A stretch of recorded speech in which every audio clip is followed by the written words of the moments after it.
Assalamualaikum warahmatullahi wabarakatuh. Kembali lagi dengan saya Alivia Salma Waidah dengan NIM 7211419085 dari Akuntansi A 2019 Universitas Negeri Semarang. Nah, di video kali ini saya akan sedikit menjelaskan tentang implikasi etis dari teknologi informasi. Pada slide pertama ini, saya akan sedikit menjelaskan tentang moral, etika, dan hukum. Sebagai masyarakat, di dalam kehidupan sehari-harinya pasti terdapat banyak pengaruh dan berbagai faktor yang mempengaruhi kehidupan sehari-hari. Sebagai warga negara yang mempunyai tanggung jawab sosial, kita harus berlaku dengan moral yang benar, beretika baik, dan juga mematuhi hukum yang berlaku. Nah, moral sendiri adalah tradisi kepercayaan mengenai perilaku yang benar dan yang salah. Moral adalah institusi sosial dengan sejarah dan seperangkat aturan. Sedangkan untuk etika adalah sekumpulan kepercayaan standar atau teladan yang mengarah yang merasuk ke dalam seseorang atau masyarakat. Nah, semua individu ini bertanggung jawab terhadap komunitas mereka atas perilaku mereka. Yang terakhir ada hukum.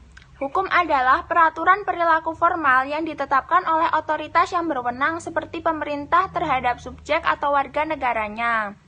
Nah, ini hukum ini mulai diberlakukan untuk komputer, hukum komputer yang berkaitan dengan penggunaan teknologi pada tahun 1966 setelah kasus kejahatan komputer pertama terjadi. Selanjutnya, kita akan membahas kebutuhan akan budaya etika. Contoh perilaku dari budaya etika atau ethics culture ini adalah keterkaitan antara CEO dengan perusahaannya. Nah, keterkaitan ini merupakan dasar untuk budaya etika. Jika perusahaan dituntut untuk berlaku etis, maka manajemen tingkat tinggi harus bersikap etis dalam segala sesuatu yang dilakukan ataupun yang dikatakannya. Nah, manajemen tingkat atas ini harus memimpin melalui contoh yang tepat. Selanjutnya, ada bagaimana budaya etika diterapkan. Nah, bisa dilihat pada bagian slide ini. Di sini terdapat gambaran dari manajemen tingkat atas yang menerapkan budaya etika dengan cara dari atas ke bawah. Nah, ini bisa dilihat urut-urutannya. Yang pertama adalah menetapkan kredo perusahaan, yang kedua menetapkan program etika, dan yang ketiga menetapkan kode etik perusahaan. Kredo perusahaan itu sendiri adalah pernyataan singkat mengenai nilai-nilai yang ingin dijunjung perusahaan. Nah, tujuan kredo tersebut adalah untuk memberitahu individu dan organisasi baik di dalam dan di luar perusahaan akan nilai-nilai etis yang dianut perusahaan tersebut. Nah, untuk program etika adalah upaya yang terdiri atas berbagai aktivitas yang didesain untuk memberikan petunjuk kepada para karyawan untuk menjalankan kredo perusahaan yang telah dirancang. Nah, aktivitas yang biasa dilakukan adalah sesi orientasi yang diadakan untuk para karyawan baru.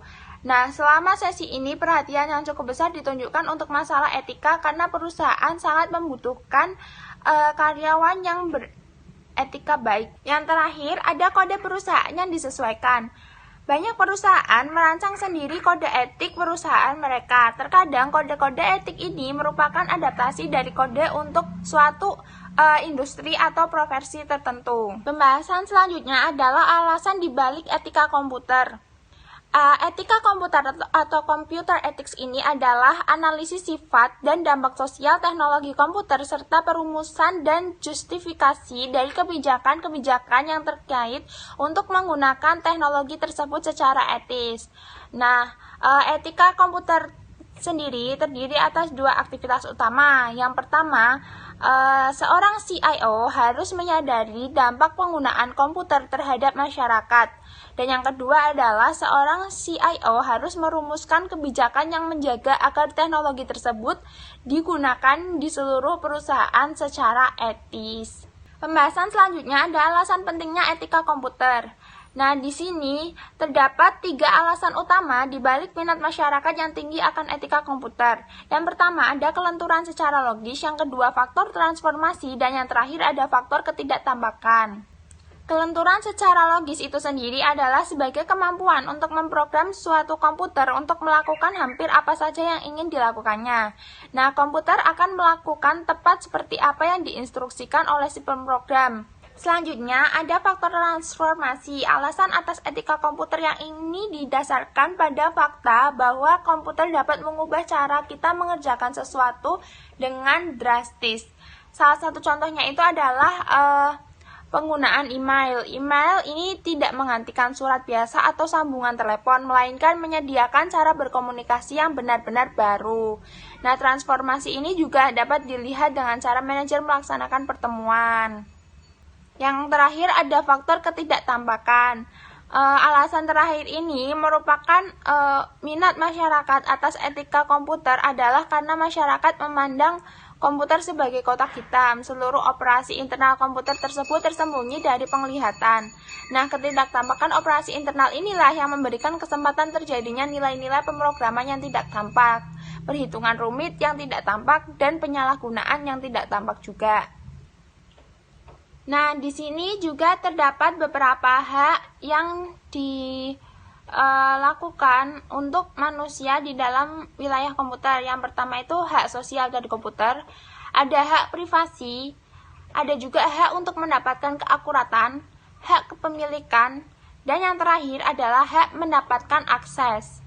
Selanjutnya ada audit informasi. Saat menyusun etika menggunakan komputer, satu kelompok dapat memegang peranan yang amat penting. Mereka adalah para auditor internal. Nah, perusahaan dengan semua ukuran mengandalkan auditor eksternal atau external auditor dari luar organisasi untuk memverifikasi keakuratan catatan akuntansi. Nah, perusahaan-perusahaan lebih besar memiliki staf tersendiri yang berfungsi sebagai auditor internal yang melaksanakan analisis yang sama juga seperti auditor eksternal, namun memiliki tanggung jawab yang lebih luas. Nah, di sini juga dapat dilihat dari bagannya posisi audit internal dalam organisasi. Yang pertama itu ada Dewan Direktur, yang kedua ada Direktur Eksekutif atau Direktur Keuangan, yang ketiga ada Direktur Audit Internal, dan yang keempat ada Departemen Audit Internal. Nah, Dewan Direktur itu sendiri mencakup komite audit yang mendefinisikan tanggung jawab dari Departemen Audit Internal dan menerima berbagai besar laporan audit. Nah, Direktur Audit Internal ini mengelola Departemen Audit Internal dan biasanya melapor ke CEO atau Direktur Keuangan. Selanjutnya ada jenis aktivitas audit. Terdapat 4 jenis dasar aktivitas audit internal. Yang pertama itu ada audit finansial yang memverifikasi catatan-catatan perusahaan dan merupakan jenis aktivitas yang dilaksanakan auditor eksternal. Dan ada juga audit operasional, tidak dilaksanakan untuk memverifikasi keakuratan catatan, melainkan untuk memvalidasi efektivitas prosedur. Lalu ada audit keberlanjutan, yaitu sama dengan audit operasional, tetapi audit berkelanjutan ini berlangsung terus-menerus. Dan yang terakhir ada desain sistem pengendalian internal.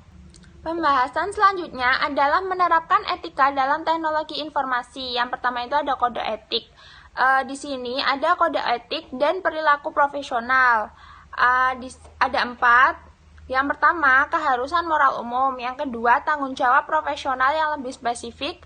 Yang ketiga, keharusan kepemimpinan organisasi. Dan yang keempat, kepatuhan terhadap kode tersebut. Nah, di sini juga ada kode etik dan praktek profesional rekayasa piranti lunak.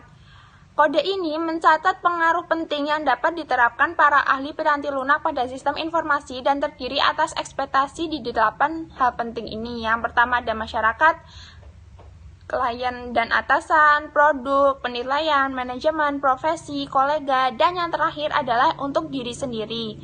Nah, 5 dari hal di atas berkaitan dengan tanggung jawab di mana ahli tersebut menjadi bagian dari masyarakat, klien, dan atasan, manajemen, profesi, dan kolega.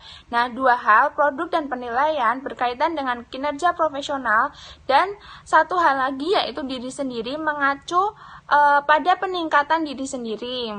Lalu, ada pendidikan etika komputer. Program edukasi formal dalam etika komputer tersedia dari beragam sumber.